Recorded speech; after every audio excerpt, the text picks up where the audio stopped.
কিরে এত সকালবেলায় কি করছিস তুই এখানে? কোথায় তুই? গুড মর্নিং বন্ধুরা।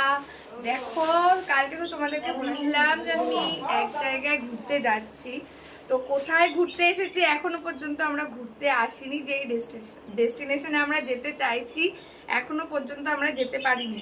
আমরা এখনো মহারাষ্ট্র রাজ্যের মধ্যেই রয়েছি। মহারাষ্ট্র রাজ্যটা অনেক বড়। মহারাষ্ট্রটা শেষ হলে তারপরে আমরা আমাদের ডেস্টিনেশনে পৌঁছাবো। আশা করি তোমরা বুঝতেই পারছো যে আমরা কোথায় যেতে চলেছি। তো তোমরা দেখি কে কে গেস করতে পারো যে আমরা কোথায় যাচ্ছি। তো কাল রাতে অনেকক্ষণ, সেই সকাল থেকে রাত অবধি ড্রাইভ করা হয়েছে। রামও প্রচণ্ড ক্লান্ত, সেই কারণে এই মহারাষ্ট্রের লাস্টের দিকেই একেবারে মানে রাজ্যটা শেষ হবে যেই জায়গাটাতেই। তো সেখানে আমরা একটা হোটেল রুম ভাড়া নিয়েছি, নিয়ে কালকে আমরা এখানে একটু রেস্ট নিয়েছি, ঘুমিয়েছি। ঘুমটা খুব ভালোভাবে পূর্ণ হয়েছে, কেননা পরশুদিন কালকে আমরা বেরিয়েছিলাম, পরশুদিনকে রাতেও সেইভাবে ঘুম হয়নি।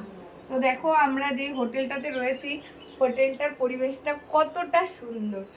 এদিকে দেখো পুরো পাহাড়ি এলাকা। পুরো আমরা যে কাল থেকে পাহাড় দেখতে দেখতে দেখতে পাহাড় দেখে দেখে আমাদের মন ভরে গেছে।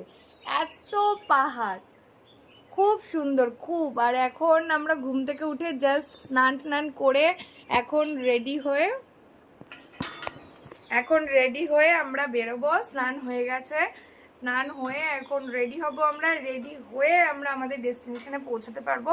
মিনিমাম এখনো আমাদের পৌঁছাতে 5 ঘন্টা লাগবে, তারপরে আমরা সেই জায়গাতে পৌঁছাবো। তো তোমরা বলো তো যে আমরা কোথায় যাচ্ছি।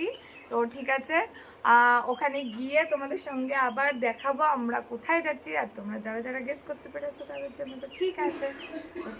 টাটা।